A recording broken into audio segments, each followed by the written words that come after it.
Hi everyone, welcome to another episode of Cheltenham Chat, where I chronicle my views on the runners over the past week, how I rate their chances at Cheltenham and their prospective value in that races. Obviously, as one person doing the video, my view is always going to be pro or against, really. And I have a couple of controversial views to put forward. One on a horse this week who, well, maybe more than one horse who I've been disappointed with, but one in particular who I was disappointed with. And also a view on the videos that are being made for Cheltenham. I want to talk about my approach to them and how it probably differs from other approaches, but why I approach it like I do. So I'll get on to all that in the rest of the video, and you can comment below on what you think. Is my view correct on the horse, and is my view correct on what I'm going to talk about regarding the picks for Cheltenham? I got involved in a Twitter spat about videos for Cheltenham, etc. I've made mine for 5 years, and I've always put bets up out of a bank of £400. Any bets I've put up, I've always backed them, and they've always been the bets that I've been the most confident about. When I say I've backed them, I've put, to me, money that's quite substantial on them. I'm talking about at least 3 figures on each horse, and probably to win at least 4 figures, but, probably a bit more than 4 figures, really. Now, that to me matters, but what upsets me is, and I want to talk about it, and it will look like I'm picking on one certain person, but I'm certainly not, because I'm I think he's really good. I think he's been a breath of fresh air on Ante. I love Johnny Deneen, but it was something he said that triggered this part of the video, because Johnny's put 14 picks up for Ante. And yet, when he was on another video on a different show, he stated quite clearly that he's only had one bet for Cheltenham this season, Ante Post. And I just feel that that's not right. Now, you may feel that's fine, but I think with the amount of viewers that video gets and being backed by a bookmaker, and Johnny being a professional punter, that there's a lot of mag punters watching that, thinking that Johnny really fancies this horse, that he's backed all those 14 picks with money, and that people are thinking, well, I'll back that because the professional punter's backed that. When the truth is, he's only backed one of those bets out of 14. When you put that sort of difference in, I'm not saying to people to watch my videos. I don't court viewers. I don't ask people to subscribe. I don't ask people to comment or like. But I really care about whether I win. And I would like to think that most of the smaller videos also care about whether they win. But if you don't have your money on, do you really care? Yeah, people might think you're a bit of an idiot because you put up a poor bet, but you've not actually been hit in the pocket unless you've lost on that horse. And I believe you have to back horses. And if you're putting a bet up or a pick up, you've got to have backed it. That's my own personal view. Now, you can comment on that and you can tell me how you feel. I mean, I really need to get on to the horses this week, but that's how I feel. If I put a horse on a video bet out of my £400 bank for Cheltenham, I have backed that horse substantially to what my bank is. Now, like I said, when I put a £20 bet up out of the £400, I've probably put over £100, depending on the price. But I've always put over £100 on all of them. But depending on the price, I may have put more. But it has to matter. Surely it has to matter when you put a selection up. It has to matter to you if it's going to win.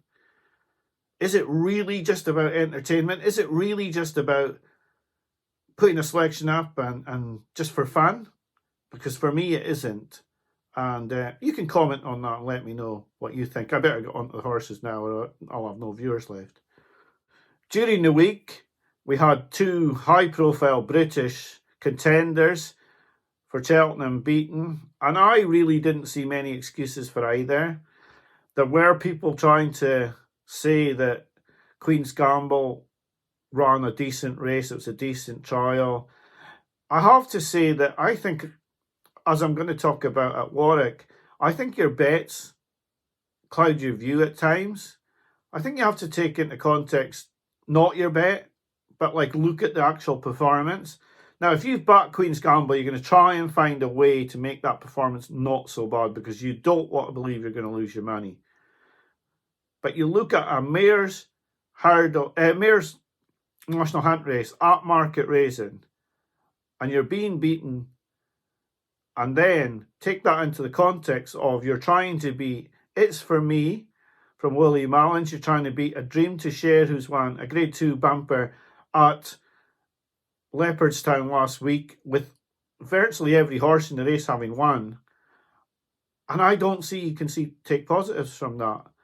And no matter how much you want Queen's Gamble to win, I just don't see it after that performance. I could see her running a decent race. She may well have been 80% fit, but in truth, this wasn't a good performance. It's pretty similar with Rare Edition, although not many people tried to say this was good. Connections were very honest after the race. They were disappointed as well. And it was a disappointing performance to be beaten in the Sydney Banks.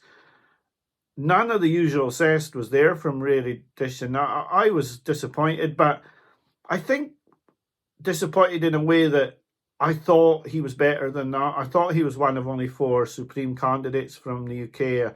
I thought him, Chasing Fire, Strong Leader, and Tamures obviously the best back to them all.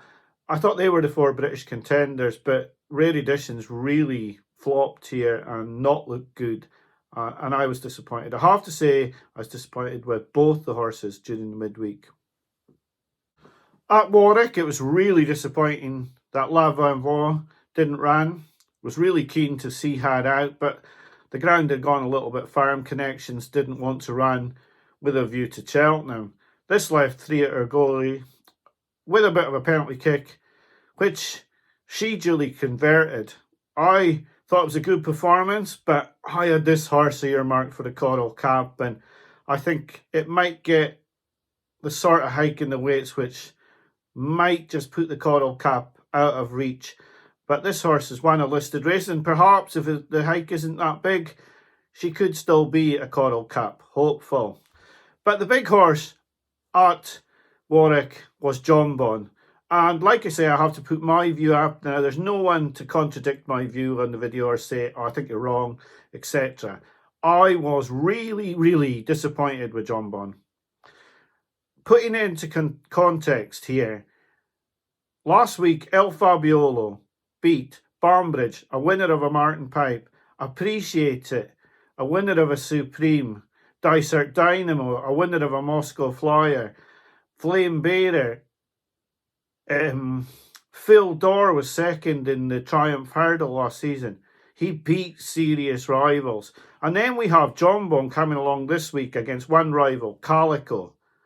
A handicapper at absolute best. And he's made heavy weather of it. And I mean serious heavy weather of it. Now, I know he's trained by the biggest trainer in the country. I know that he's a high-profile horse. But you take this form into context and say that this horse is 2-1 for the Arkle after jumping outright, looking in serious trouble, and I simply don't see it. I know I've been against Jonbon since the start of the season, but really and truly, I don't think this is anywhere near the form that Al Fabiola's put up last week. It just simply isn't. And this was a poor performance. I see people defending it, saying he got into a race and etc, etc. And I'll accept the criticism if he wins. And he could well do, because obviously Henderson may have left him a little bit short. But really and truly, when you look at the form of these two horses, I'd have El Fabiola about 1-2, and Jonbon at least 5-2. Because this was absolutely, I really thought it was poor. Really poor. Now, maybe the comments will rush in and there will be people who are on Jonbon. And I think your bets matter. If you've backed Jonbon at 8-1, you're going to say, no, it was a good performance. But if you've not backed Jonbon, are you really going to go in at 2-1 after watching El Fabiolo last weekend and Jonbon this weekend against Calico? I really, really thought this was a poor performance. I do wonder what other people are seeing in Jonbon's performance that I haven't seen, but I was really, really disappointed, and I say it like I see it. This was disappointing for me, and I can't see it any other way. I was disappointed with Jonbon. I'm not really sure that Newbury showed me too many Cheltenham contenders. You had outsiders, of course you had outsiders in the Game Spirit and in the Denman Chase who may go to the Cheltenham Festival, but they weren't high profile ones. Greener Team was beaten, Eldorado Allen was beaten, Hitman was beaten, but are these real contenders for Cheltenham glory? Maybe Greener Team, but certainly none of the others, I wouldn't think. Finnambulo Savola was second in the Champion Chase that fell apart last season. But in truth, I'm not sure we saw too many clues. I hope that Annual Invictus has boosted the form of Captain Morgs for the Pertemps, but we have more to see in the Pertemps with a qualifier at Exeter today as well. But it was nice to see a winner coming out of the race. Annual Invictus stayed on well, and I think Captain Morgs beat him pretty comfortably last time out. But really, Newbury didn't show us a whole lot of clues with regard to the Cheltenham Festival, in my opinion. Perhaps a strange place to go for a Cheltenham contender, but Mr. Coffee being ridden by Derek O'Connor possibly could still be below the 145 threshold for the Kim Muir, which is a amateur riders race, or if not, the National Hunt Chase, both of which are amateur ridden. So O'Connor being on this horse was a bit of a link. I thought the horse ran well, got in a bit of a barging match up the run-in, but was just outstayed by a horse that was getting a stone. So not too bad a performance at all, in my view, and a horse that you'd have to look out for. Although he has dogged it in the past, he could be one for the festival. And finally at Navan, where there was a few horses on show that possibly could have been two Cheltenham Festival winners from last season, actually. But firstly, the Boodles has had the winner in the juvenile race there 3 of the last 4 years, and Sir Alan survived a bad error to win that. I thought Al Muhit was running a really good race until absolutely throwing his chance away with a horrendous jump at the third last. Ellie May was one of the Cheltenham winners that was on show at Naas. She didn't really show up that well. Dino Blue just advertised the form of Impervious and Allegory Devasi, but Magic Days won the race really nicely. I looked like Dino Blue might pick it up. Magic Days has stayed on. I'm just not sure that Magic Days stays the 2 miles forward of the Mare's Chase, and so I'm not sure we saw a Mare's Chase winner in the race. The winner of the Fox Hunters ran at Naas as well, Billoway. I thought he was a lucky winner last season at 10 years old, now 11, thrashed first time out by Ferns Lock of David Christie's. And he stayed on to win this race for the 4th time in a row, but I thought it was a very poor performance, just winning. Patrick Mullins tried to put the gloss on this one and say it was a good performance, it was always winning, but I'm not convinced. I think Dinny Lacey may have turned him over if he'd stayed up. And, you know, at the price he was in this sort of race, I thought it wasn't that convincing a performance with the usual horrendous blunder from Billoway. I'll be very surprised if he's not beaten by a younger horse at Cheltenham. Some races to review on Sunday as well. I think I said Navan yesterday where it was Naas, but at Navan, I thought Hunter's Yarn was really impressive in the novice hurdle race. I think he could be an outsider for the Supreme. He's progressing really nicely Earlier in the season, he was beaten by the Big Doyen, and he's thrashed that horse today. 16-1 for the Supreme. Not the worst odds in the world, and I'm sure with the Supreme becoming a bit more open now, he's not a forlorn hope, I don't think. It was a really nice win. I thought he had a lot more in the locker as well. American Mike was a huge disappointment in this race. But the other horse I took out of it for Cheltenham was I Know the Way You're Thinking. For the pipe, with a yard who really plot their horses well, I thought this could be a pipe horse. And it was a nice performance, I thought, from those two. So the two to take out the race for me were Hunter's Yarn for the Supreme, and perhaps I Know the Way You're Thinking for the pipe. Blazing Khal has shot himself to the top of the Stayers market, and his performance was hard to fault after so long off the track.